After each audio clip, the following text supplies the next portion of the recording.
Update 8.3 has a lot going on, including a new set of Divine Code combat manuals and being able to shorten skill descriptions by deciding keywords. Today, though, we'll be going over new weapon refines for Gangrel, Midori, Falling Male Corrin, and Annette. We'll go over general playstyle and build ideas as well. Next video, for part 2, we'll talk about refines for Duo Micaiah and the remixes for Mythic's Dagger and Saint Seros. Stay tuned for that. First up, Gangrel is a colorless dagger heroic growth unit, kind of a rare free-to-play class. Gangrel has the Levin Dagger, which is the closest we've gotten to the Levin Sword. Maybe a second Brave Robin will finally get the weapon. In Fey though, Levin Dagger grants a flat +3 res, and now every turn inflicts -7 speed and resistance debuffs, and the guard status onto the closest foes within 5 spaces, which then spreads to other foes nearby. If a bonus is active on Gangrel or a penalty is active on the foe, Gangrel gets +4 to all stats and deals true damage on hit equal to 20% of his res stat. Levin Dagger now can proc off field balls or status effects on Gangrel, which is pretty good. However, it now has built-in debuffing effect with a decently far reach. Gangrel has decent speed, but res debuffs is a bit interesting to see. This is mainly for the refine. If above 25% HP, Gangrel gets adaptive damage, he gets another +4 stats, and inflicts debuffs on the foe's stats equal to the highest debuff on each stat between the foe and nearby teammates. Gangrel then reduces the first hit taken by 30%. The Levin Dagger finally fills its magical damage niche, with adaptive damage being able to target resistance if needed. The refined further buffs of Gangrel and the built-in sabotage status will play off the -7 speed and res debuffs from the base weapon. Basically, we got +8 to all stats, and that -7 speed and res is effectively doubled if the foe doesn't get rid of debuffs. Finally, we got some percent DR. Overall, decently refined. Sabotage is basically better foe penalty doubler, which is kind of what the pledging weapons did, fitting for the King of Plegia. The true damage portion is a little odd since Gangrel doesn't have insane innate resistance, but extra damage is extra damage if you want to stack more res. For playstyles, Gangrel now has support capabilities, speed and res debuffs, and guard is pretty good. Pair that with dragons, mages, or healers. If you want, you could technically do attack and defense ruse, but no tier 4 available just yet. That would add discord and schism since guard is redundant. Attack and defense menace is an option, yet to utilize the sabotage effect on the weapon. Panic is also counted for that debuffing double. With this pretty high base HP, Gangrel is also a solid imagery pulse user, and imagery no follow is another cool buff. For combat, nothing super fancy besides adaptive damage, so lots of options on the table. With his decent speed, you generally want no follow-up to double and prevent doubles. The tier 4 adds DR piercing, although you can also do something fancy like Tempo 4. Pledge can give some enemy phase cooldown for things like a quick Ruptured Sky counter. Gangrel can also get a decent amount of bulk if you apply attack debuffs somehow, plus that 30% DR. For player phase, you can use Flash Sparrow. That or Pledge could charge lethality in 2 hits. With Emblem Mark, you could also run something like Times Pulse for 2 cooldown lethality to start with. The newish Pulse Up C skill gives cooldown every turn. For the second build, you can replace Tempo with Special Sparrow 4 and loop DR piercing specials. For other skills, Remote A skills for more percent DR, maybe Boost 4 and Squad A skills to stack HP, lulls are fine, bonus doubler if you want to get field buffs, Assassin Strike for the double true damage sources. For the most part, Gangrel has a lot of options, but isn't going to be some insane new unit. For what it's worth, we don't have that many heroic growth dagger units, so adaptive damage plus debuffs plus general stat boost isn't bad. That said, Pern is a really impressive unit out of the gate. If we get more HP based skills, or if HP stacking is just the new hot thing, then Gangrel could be fun. For example, maybe if Sudden Panic is somehow really good, then that's a nice option to abuse with the refined sabotage effect. Otherwise, you could always pair Gangrel with a Versa.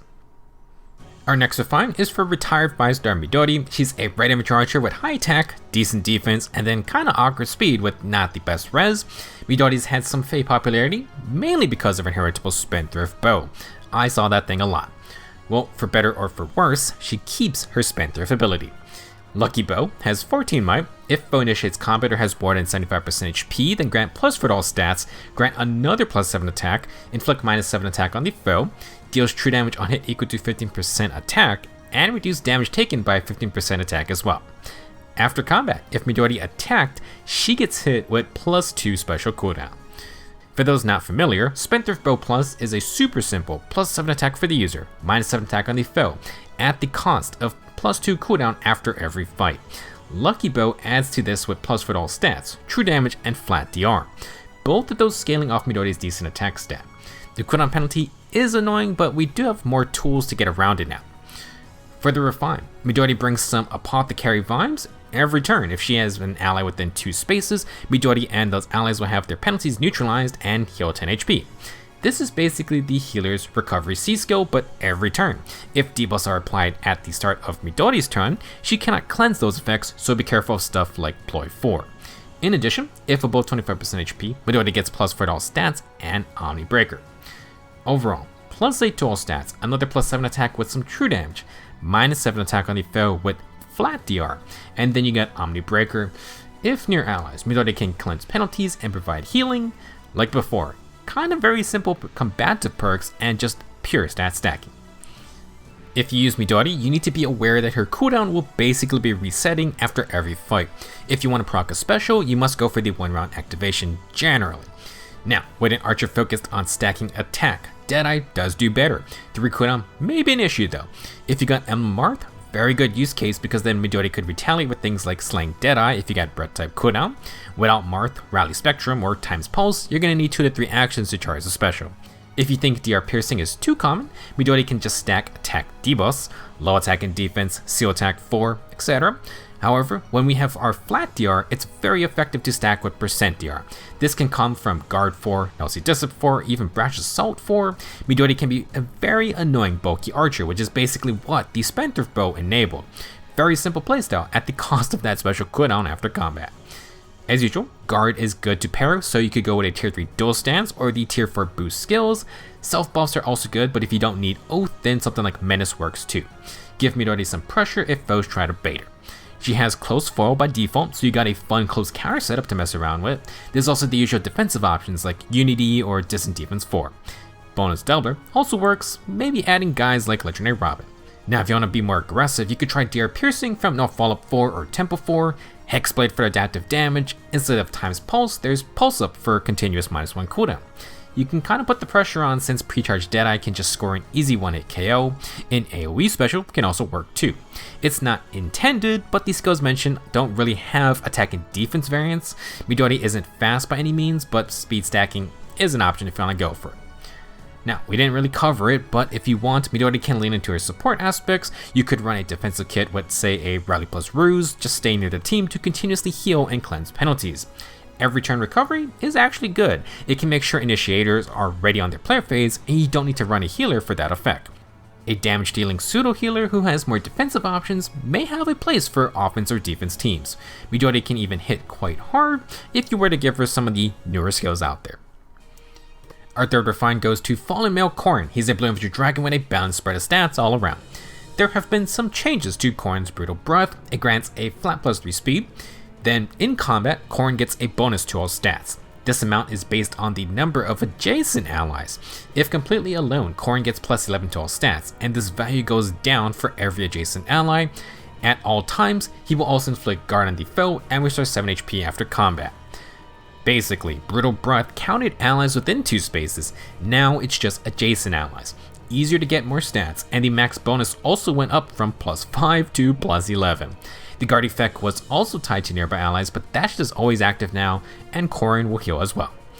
Further refine, every turn if Corrin has 2 or fewer adjacent allies, he gains +6 second speed field buffs, the dodge status, and the lull status for 1 turn. If the foe initiates combat or has more than 75% HP, grant +4 to all stats, and deal true damage equal to 20% speed during combat. Overall, Fallen Male Corrin is still a unit who wants to be alone, but isn't punished harshly if that's not possible.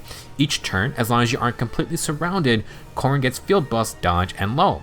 Add that to the +15 to all stats when solo, guard, 7 HP sustain, and true damage. Just an all-around annoying set of abilities. If you cannot outspeed Corrin, things are gonna get kinda ugly. For playstyle, if we're going for a mostly lone wolf type deal, you can run something like Distant Solo Skills. The Dragon DC Secret Seal's fine too. With a full-on stat stacking unit with decent speed, no follow-up is always excellent to stop annoying slower units, and the tier 4 gives partial DR piercing. If Corrin is actually alone, Rouse Defense Res provides him full buffing, and you can combo this with Bonus Doubler. It's a great skill for units like this who just stack everything, but lose those field buffs and you're basically down a whole skill as well. At least, Corrin also denies enemy field buffs at the same time. For another solo buffing option, Defense Res Menace is quite fun. You can penalize foes trying to bait Corrin, and it creates a 12 res advantage, which may be needed if you wanted to try the new dragon only special, Dragon's Roar. I've mentioned I was concerned about Legendary Male Allier's res stat when it came to his res based checks, and Corrin is a fair bit behind him. That isn't super reassuring, but I would say it's still a potential option. Menace can help, and if you're going for higher res, you could also try Scowl since it would be really annoying. It's a bit of a gamble if you're trying to tackle modern high res units, but you can definitely out res units not stacking it. For a more general defensive option though, Counter Roar or Speed and Res Bulwark add more percent DR with healing. The Dragon's Wrath Seal is an enemy phase only, but can be a fun addition. While Smoke debuffs can actually fit Corrin, most of them are a bit wasted except say Panic or Fatal Smoke 4. If you don't really have a C skill, Times Pulse is a general fine pick just cause more cooldown. Corrin can run things like Pledge, Oath 4, or Infantry No Follow, but it just depends on how many allies actually are near Corrin when he is fighting. Again, you do not need to be super solo or anything, it's just encouraged. In general though, this Corrin can be pretty annoying if you can't burst him down. Decent amount of build options, but one of those dragons that is left in a kinda weird spot since the devs keep forcing enemy phase or res focus skills. Last up for part 1 is Annette, who is an axe infantry with a weapon based around a rally. Crusher is a 16 might axe with +3 attack and adaptive damage built in. If Annette uses a rally assist on an ally, that ally can move 1 extra space, and afterwards, Annette gets an extra action once per turn. The +1 movement buff will not work on ranged cavaliers. Now, if Annette has more than 24% HP, she gets +4 to all stats and 40% DR for first attacks with an S. Big upgrade for Crusher is that extra action after rally. This means Annette can double rally if you want, or go and attack afterwards. Very fun ability. For combat, Annette gets bonus stats and % DR. For the refine, if Annette initiates or is within 2 spaces of an ally, she gains another +4 stats, a free follow-up attack, and inflicts debuffs to the foe's speed, defense, and res equal to 6, minus the current penalty on each of those stats. Calculated independently, and the debuffs will still happen even if the foe neutralizes stat penalties. If the foe has a speed, defense, or res debuff, then deal true damage equal to 15% attack during combat. After combat, Annette inflicts -6 speed, defense, and res on the foe through their next action. Okay, very strange refine. I got tripped up by this, but I think I understand it. First off, +4 stats and free follow-up, that's simple. The rest of this refine is basically a remodeled tier 4 seal B skill. Putting it simply, Crusher will always try to inflict -6 speed, defense, res on the foe. However, if the foe has field debuffs for those stats, you actually lower the in-combat debuffs from this refine. For example, if Annette faces a foe without any stat penalties, the refine inflicts -6 to those stats in combat. Let's say Annette and that foe survives 1 round of combat. After the fight, the basic Seal B skill effect kicks in. Inflict -6 field debuffs to the foe. If Annette and the foe fight again, the field debuffs counteract the in-combat debuffs, but the foe still has a total of -6 speed, defense, and res. It's just all field debuffs instead of in combat. In this scenario, the Seal 4 B skills reward you with Guard. Instead, Crusher rewards Annette with true damage. Additionally, it seems like even if the foe neutralizes these stat penalties, Crusher will hit them with -6 speed, defense, and res in combat regardless. That part is actually better than the tier 4 B skills. To summarize, yes, you still do want speed, defense, or res field debuffs on the foe.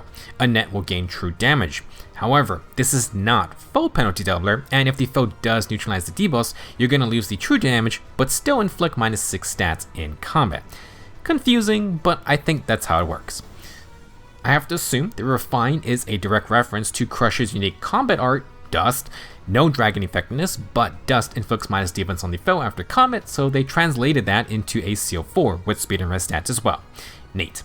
In terms of playstyle, it seems like Annette will want to continue being a rally bot. She has rally attack and speed plus with defense and res ruse by default. Rally an ally, debuff foes, gain an extra action to attack or reposition.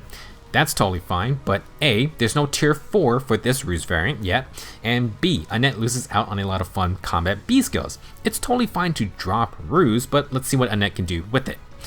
For more support, you can add something like Infantry No Follow. Annette is not the fastest unit, but this refine adds a lot of stats you previously did not have, and the warping can open up more options to rally an ally than attack. Of course, Annette can use any stat buffing skills like her default gap skill, maybe a chill sacred seal, tactic drives, etc. You won't have the greatest combat with more support perks added, but the refine adding a free follow-up and percent DR gives some leeway. Now, if you want to be more aggressive, Annette can run B skills like No Follow-up 4, Tempo 4, Special Spiral, Dodge, or Potent 4. Better combat prowess, but be aware, no speed defense and res debuff means no true damage. You could run a Menace C skill for debuffs, but feel free to just have an ally take over debuffing for your team. For other perks, you can try to outspeed for things like Flash Sparrow or Dodge, maybe Times Pulse with no quarter, or maybe Emblem Mark can open up things like Vital Astra or Godlike Reflexes builds if you want to try those out. For defensive setups, Distant Cannon plus Nelsie Disrupt or a Deer Piercing P skill could be fun for one-shotting. Pulse of Blades can be really good on support builds, or Infantry Pulse is another option. Liquid Warping, if you want more attack options, the charge status from Assault Troop could be fun. For the most part, Annette actually doesn't lean into more support perks. The extra action just allows her to run a rally and still have another action. This refine isn't carrying the craziest combat perks, but it has good basics.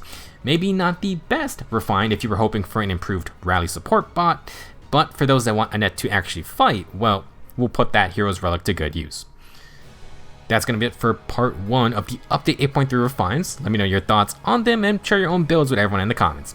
I do like how Midori got to keep the Spendthrift bow, but man, I'm not sure the cooldown penalty is a fair balancing factor at this point. Definitely unique though, especially with the every turn recovery part. Up next, we'll be taking a look at the refines for Duo Macaire, Dagger, and Saros. The mythic upgrades are definitely a lot more interesting for this month. The link for that video will be up when it's ready. Thank you for watching, have fun with your refines, and see you soon.